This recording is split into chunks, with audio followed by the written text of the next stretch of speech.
ಈಗಾಗಲೇ ನಿತೀಶ್ ಕುಮಾರ್ ಅವರು ಪ್ರಧಾನಿ ಹುದ್ದೆ ಮೇಲೆ ಕಣ್ಣಿಟ್ಟಿದ್ದಾರೆ ಅನ್ನುವಂತ ಚರ್ಚೆ ಶುರುವಾಗ್ತಾ ಇದೆ. ಒಂದ್ ಕಡೆ ಎನ್ಡಿಎಗೆ ನಿತೀಶ್ ಕುಮಾರ್ ಹಾಗೂ ಚಂದ್ರಬಾಬು ನಾಯ್ಡು ಅವರ ಸಾಥ್ ಬೇಕಾಗಿದೆ. ಹಾಗಾದ್ರೆ ನಿತೀಶ್ ಕುಮಾರ್ ಅವರು ಎನ್ಡಿಎ ಕೂಟಕ್ಕೆ ಸಾಥ್ ಕೊಟ್ಟಿದ್ದೆ ಆದಲ್ಲಿ ಅವರ ಬೇಡಿಕೆಗಳೇನು? ಪ್ರಧಾನಿ ಹುದ್ದೆಯ ಬೇಡಿಕೆಯನ್ನೇ ನೇರವಾಗಿ ಕೇಳಬಹುದು. ನಾನು ಪ್ರಧಾನಿ ಆಗಬೇಕಪ್ಪ, ಎನ್ಡಿಎಗೆ ಸಾಥ್ ಕೊಡಬೇಕು, ನೀವು ಸರ್ಕಾರ ರಚನೆ ಮಾಡಬೇಕು ಅಂದ್ರೆ. ಹಾಗಾಗಿ ಅವರ ಬೇಡಿಕೆಗಳು ಒಂದಷ್ಟು ಸ್ಟ್ರಾಂಗ್ ಆಗಿದ್ದಾವೆ. ಈ ಬೇಡಿಕೆಗಳನ್ನು ಈಡೇರಿಸಿದ್ರೆ ಮಾತ್ರ ಅವರು ಎನ್ಡಿಎಗೆ ಸಾಥ್ ಕೊಡಬಹುದು. ಇನ್ನು ಕೇಂದ್ರ ಸಚಿವ ಸ್ಥಾನದ ಬೇಡಿಕೆಯನ್ನು ಕೂಡ ಇಡ್ತಾರೆ. ಆ ಬೇಡಿಕೆ ಕೂಡ ಅದರಲ್ಲಿದೆ. ರೈಲ್ವೆ ಖಾತೆಗೆ ಬೇಡಿಕೆ, ರೈಲ್ವೆ ಖಾತೆ ಇರ್ಬೋದು, ಸಾರಿಗೆ ಇರ್ಬೋದು, IT-BT ಖಾತೆಗಳನ್ನು ಒಳಗೊಂಡಂತೆ ಒಂದು 5 ಖಾತೆಗಳು, ಪ್ರಬಲ ಖಾತೆಗಳೇ ನಮ್ಮ ಸಚಿವರಿಗೆ ಬೇಕು. ನಾನು ಪ್ರಧಾನಿ ಆಗೋದಾದ್ರೆ ಎನ್ಡಿಎಗೆ ಸಾಥ್ ಕೊಡ್ತೇನೆ. ಇನ್ನು ಬಿಹಾರಕ್ಕೆ ವಿಶೇಷ ಸ್ಥಾನಮಾನದ ಬೇಡಿಕೆ ಕೂಡ.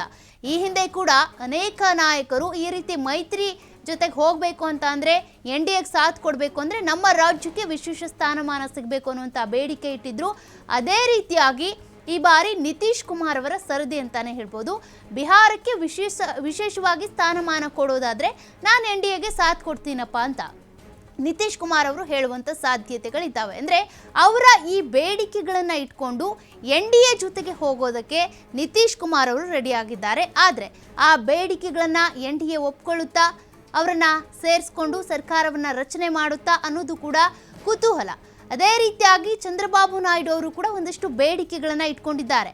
ಅವರು ಕೂಡ ಈಗಾಗಲೇ ವಿಧಾನಸಭೆಯಲ್ಲಿ 109 ಸ್ಥಾನವನ್ನು ಪಡ್ಕೊಂಡಿದ್ದಾರೆ. ಮುಖ್ಯಮಂತ್ರಿಯಾಗಿ ಅವರೇ ಅಧಿಕಾರವನ್ನು ಸ್ವೀಕರಿಸ್ತಾರೆ ಜೂನ್ 9ಕ್ಕೆ.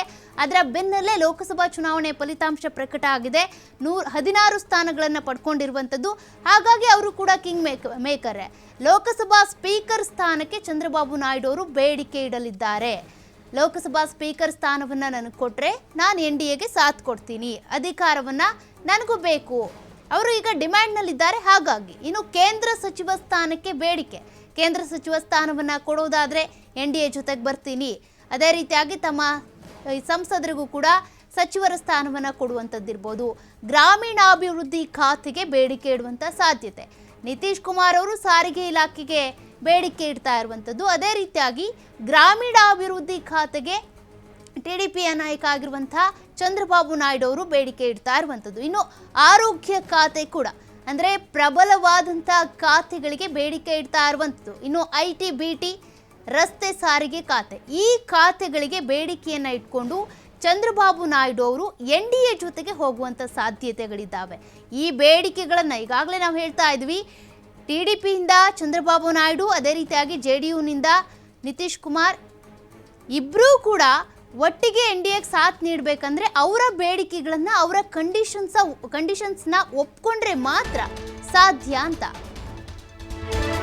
ಇನ್ನು ದೆಹಲಿಯಲ್ಲಿ ಎನ್ಡಿಎ ಸಭೆಗೆ ಆಗಮಿಸಿದ ಎಚ್.ಡಿ.ಕೆ ಅವರಿಗೆ ಈಗಾಗಲೇ ಬುಲಾವ್ ಬಂದಿತ್ತು. ಕೃಷಿ ಖಾತೆ ಬಗ್ಗೆ ಕುಮಾರಸ್ವಾಮಿ ಪರೋಕ್ಷವಾಗಿ ಇಂಗಿತ ವ್ಯಕ್ತಪಡಿಸಿದ್ದಾರಂತೆ.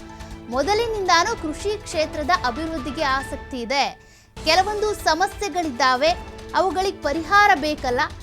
ಹಾಗಾಗಿ ದೆಹಲಿಯಲ್ಲಿ ಸಂಸದ ಕುಮಾರಸ್ವಾಮಿ ಹೇಳಿಕೆ ಕೊಟ್ಟಿರುವಂಥದ್ದು. ಅಂದರೆ ಪರೋಕ್ಷವಾಗಿ ಕೇಂದ್ರ ಕೃಷಿ ಖಾತೆಗೆ ಬೇಡಿಕೆಯನ್ನ, ಇಂಗಿತವನ್ನ ವ್ಯಕ್ತಪಡಿಸಿದ್ದಾರೆ ಅಂತ. ಮೊದಲಿಂದ ಕೂಡ ನನಗೆ ಕೃಷಿಗೆ ಸಂಬಂಧಪಟ್ಟಂತೆ ಒಂದಷ್ಟು ಆಸಕ್ತಿ ಇದೆ, ಕೃಷಿ ಕ್ಷೇತ್ರದಲ್ಲಿ ಅಭಿವೃದ್ಧಿ ಆಗಬೇಕಿದೆ, ಹಲವಾರು ಸಮಸ್ಯೆಗಳಿದ್ದಾವೆ, ಪರಿಹಾರಕ್ಕಾಗಿ ನನಗೆ ಈ ಖಾತೆ ಕೊಡಿ ಅಂತ ಇಂಗಿತ ವ್ಯಕ್ತಪಡಿಸಿದ್ದಾರೆ. ಈ ಒಂದು ಪ್ರಕ್ರಿಯೆಯಲ್ಲಿ ಬಿಜೆಪಿ ಮತ್ತು ಇಂಡಿಯನ್ ಅಲಯನ್ಸ್ ಪಾರ್ಟ್ನರ್ಸ್ ಏನಿದ್ದಾರೆ ಎಲ್ಲರ ಸಭೆಯನ್ನು ಕರೆದಿದ್ದಾರೆ. ಸಭೆಯಲ್ಲಿ ಮುಂದಿನ ಒಂದು ಹೊಸ ಸರ್ಕಾರದ ರಚನೆಯ ಬಗ್ಗೆ ನರೇಂದ್ರ ಮೋದಿಯವರ ನಾಯಕತ್ವದಲ್ಲಿ 3ನೇ ಬಾರಿ ಸರ್ಕಾರ ರಚನೆ ಆಗ್ತಕ್ಕಂಥ ಒಂದು ಪ್ರಮುಖವಾದ ನಿರ್ಧಾರಗಳು ಆಗಬಹುದು ಅನ್ನೋದು ನನ್ನ ಅಭಿಪ್ರಾಯ. ನಮ್ಮದು ಡಿಮ್ಯಾಂಡ್ ಏನಿಲ್ಲ. ನಮ್ಮ ಡಿಮ್ಯಾಂಡ್ ಇರ್ತಕ್ಕಂಥದ್ದು ಕರ್ನಾಟಕದಲ್ಲಿ ಹಲವಾರು ವರ್ಷಗಳಿಂದ ಹಲವಾರು ಸಮಸ್ಯೆಗಳನ್ನು ಎದುರಿಸ್ತಾ ಇದ್ದೇವೆ. ಆ ಸಮಸ್ಯೆಗಳಿಗೆ ಪರಿಹಾರಗಳನ್ನ ತರಬೇಕಾಗಿದೆ. ಆ ನಿಟ್ಟಿನಲ್ಲಿ ನಮ್ಮ ಮೊದಲನೇ ಆದ್ಯತೆ ರಾಜ್ಯದ ಹಲವಾರು ಸಮಸ್ಯೆಗಳಿಗೆ ಪರಿಹಾರವನ್ನು ಕೇಂದ್ರ ಸರ್ಕಾರದಿಂದ ಪಡೆಯಬೇಕು. ಅದು ಪ್ರಮುಖವಾದಂಥ ಒಂದು ನಮ್ಮ ಪಕ್ಷದಲ್ಲಿ ಇಟ್ಕೊಂಡಿದ್ದೇವೆ.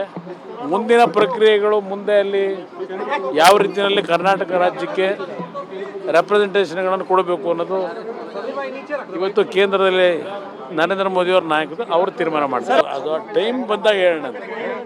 ಹೀಗೆ ನಮ್ಮ ಅಲ್ಲಿಯ ಪರಿಸ್ಥಿತಿಗೆ ಯಾವ ತೀರ್ಮಾನ ಸೂಕ್ತ ಅಂತಕ್ಕಂಥದ್ದು ದೆಹಲಿಯ ನಾಯಕರಿಗೆ ಗೊತ್ತಿದೆ, ಅವ್ರು ತೀರ್ಮಾನ ಮಾಡ್ತಾರೆ.